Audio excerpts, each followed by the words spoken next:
పెళ్లి మొదటి రోజులు ఎంత అందంగా ఉంటాయో కదా. చిన్న చిన్న విషయాలు, కారణం లేకుండా నవ్వుకోవడం, ఒకరికొకరు సమయం కేటాయించుకోవడం. కానీ తర్వాత జీవితం వస్తోంది.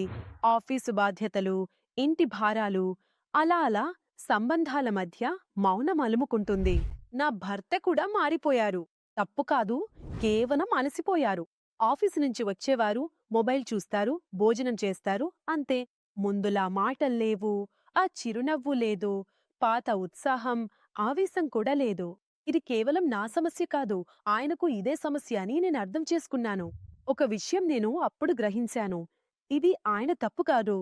స్ట్రెస్, టెన్షన్, నిద్రలేమి, వయస్సు ప్రభావం ఇవన్నీ ధీరగా వారి బలాన్ని, ఆత్మవిశ్వాసాన్ని తగ్గిస్తాయి.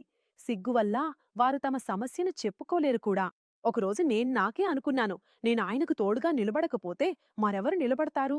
అప్పుడు నాకు తెలిసింది, ఆయుర్వేదికంగా, సహజంగా, ప్రత్యేకంగా తయారు చేసిన, ఎలాంటి హానికరమైన కెమికల్స్ లేని ఒక పరిష్కారం ఉందని. నేను ఆయనతో చెప్పాను, ఇదొకసారి ప్రయత్నించి చూడండి. ప్రెషర్తో కాదు, నమ్మకంతో. నిజం చెప్పాలంటే నాక్కూడా భయం ఉండేది, కానీ ఆశ మాత్రం దానికంటే ఎక్కువగా ఉండేది. కొన్ని రోజుల్లోనే ఆయనలో మార్పు కనిపించసాగింది. ఆయన అలసట తగ్గింది, మాటలు మళ్ళీ రావడం మొదలయ్యాయి, ఆయన ఆత్మవిశ్వాసం మళ్ళీ బలపడింది. కేవలం భర్తే కాదు, ఆయన మూడ్, ఆయన స్టైల్, ఆయన ఉనికి అన్నీ మారిపోయాయి. ఆఫ్రికాలోని ములాండో, ఇది ఒత్తిడి తగ్గించడంలో, స్టామినా పెంచడంలో ప్రసిద్ధి. అశ్వగంధ, ఇది ఒత్తిడిని తగ్గిస్తుంది. కొంచ్బీజు, ఇది టైమింగ్ మరియు కంట్రోల్ను మెరుగుపరుస్తుంది. శిలాజిత్, ఇదే శక్తిని, హార్మోన్లను సమతుల్యం చేస్తుంది. గోక్షుర, విదారికంద మరియు ఆఫ్రికా ములాండో, ఇవి మొత్తం పురుషుల ఆరోగ్యాన్ని మద్దతు ఇస్తాయి. ఇవి క్లినికల్గా పరీక్షించబడిన ఉత్పత్తి మరియు వాడటానికి సురక్షితం.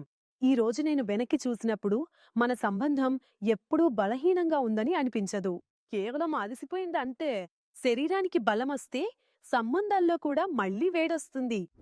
మీరు కూడా మీ సంబంధాల్లో ఆ ప్రేమ, ఆ ఉత్సాహం, ఆ దగ్గరితనం మళ్ళీ రావాలని కోరుకుంటే క్లినికల్గా పరీక్షించబడిన ఉత్పత్తి ఒక నిజాయితీ గల ప్రయత్నం కావచ్చు.